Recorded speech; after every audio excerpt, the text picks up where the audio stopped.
Good afternoon students, class 6B. Open your book of Moral Science, chapter 8, The Real Hero. वास्तविक hero. ठीक है, जैसा कि बच्चों हम सभी लोग फिल्म देखते हैं तो उसमें हीरो देखते हैं ना, लेकिन एक वास्तविक हीरो वह होता है जो किसी भी कठिन परिस्थिति में अपने जान की सुरक्षा करे और अपने साथ जो लोग हैं उनकी भी रक्षा करे। ठीक, इस लेसन में हम लोग एक वास्तविक हीरो के बारे में पढ़ेंगे। A real hero is the person who does not lose his mind when he needs it most. एक वास्तविक हीरो वह होता है जो अपने माइंड को लूज़ नहीं करता है।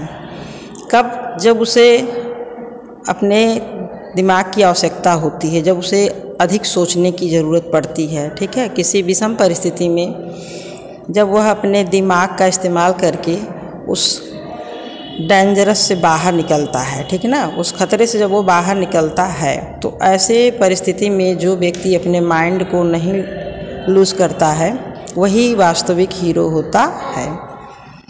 The US Airways flight 1549 started from New York to Charlotte at 3:25 PM।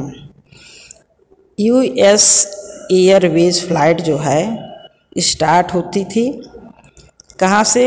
New York से टू चार्लेटी 3:25 PM 3:15 पर स्टार्ट हुई, अपनी उड़ान भरी। The plane had just levelled in the air, और जहाज़ जो है जैसे हवा में आया, when an explosion was heard, तभी एक धमाका सुनाई दिया। The passengers could see the flames outside the window. Passengers जो थे उसमें, प्लेन में जो यात्री बैठे हुए थे, वो खिड़की के बाहर देखे तो उनको फ्लेम्स दिखाई दी, उसमें आग दिखाई दी। It was both engines had been lost. ठीक, in fact both engines had been lost, दोनों इंजन वास्तव में खराब हो चुका था।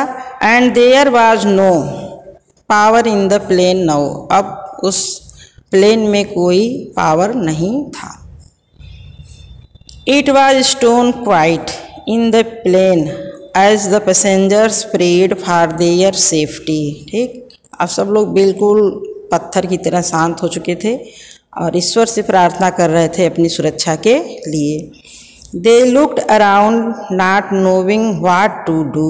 वे चारों ओर देखे लेकिन उनको कुछ ऐसा नहीं दिखाई दिया कि क्या वो करें उस समय। ठीक, उनको कुछ सूझ नहीं रहा था। The plane glided over the George Washington bridge and headed towards the New York city. Plane जो है उड़ चुकी थी कहाँ? जॉर्ज वाशिंगटन ब्रिज पुल के ऊपर थी और न्यूयॉर्क सिटी में। ठीक, it slowly descended to lower heights that now the river water was clearly visual. और धीरे धीरे वो डिसेंड कर रही थी, नीचे उतर रही थी, और जो वहाँ की नदी थी उसकी पानी स्पष्ट रूप से दिखाई दे रही थी।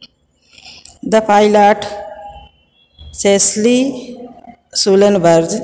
सुलनबर्जर कॉल्ड फ्रॉम हिज कॉकपिट। उसके जो पायलट थे उसका नाम था चेस्ली सुलनबर्जर। ठीक, और वह अपने कॉकपिट उनका एक कंपार्टमेंट होता है, उसमें से उन्होंने आवाज़ दिया, ब्रेस फॉर इम्पैक्ट। मतलब कि सभी पैसेंजर से उन्होंने कहा कि आप झटके के लिए तैयार हो जाओ।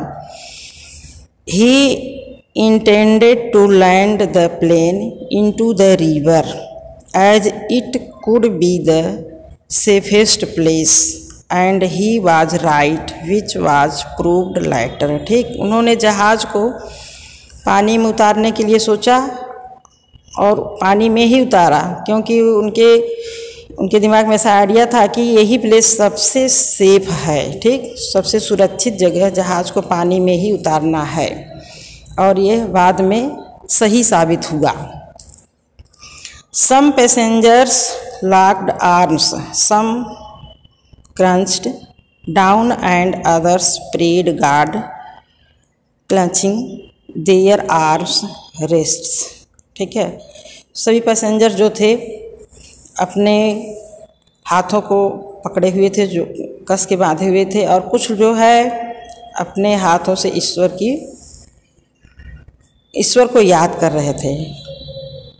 ठीक, एक दूसरे को पकड़े हुए ईश्वर को याद कर रहे थे। The plane went down and touched the icy water of the Hudson river 10 seconds letter.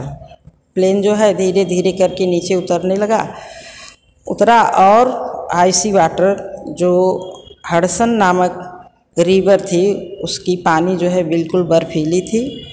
10 second में वह जहाज़ उसमें उतर गया। All passengers were all right, सभी पैसेंजर जो थे ठीक थे।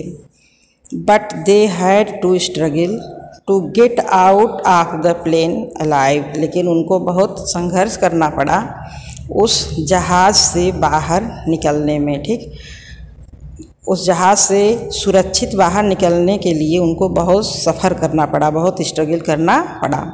Water was ankle deep almost immediately and the plane had to be abandoned। ठीक, जो पानी था वो बिल्कुल पाँव के जितने ही पानी था, बहुत ज़्यादा पानी नहीं था, और जहाज़ जिसको उन्होंने छोड़ा ऑलमोस्ट इमीडिएटली, मतलब जिस जहाज़ को उन्होंने छोड़ा वो लगभग पूरी तरह से नष्ट होने वाला था। The people started to rush towards the gate, सभी लोग गेट की तरफ दौड़ना शुरू किए, भागना शुरू किए। बच्चों आज इतना ही पढ़ेंगे, अगला पैराग्राफ आप लोगों को हम कल पढ़ाएंगे। Okay, thank you.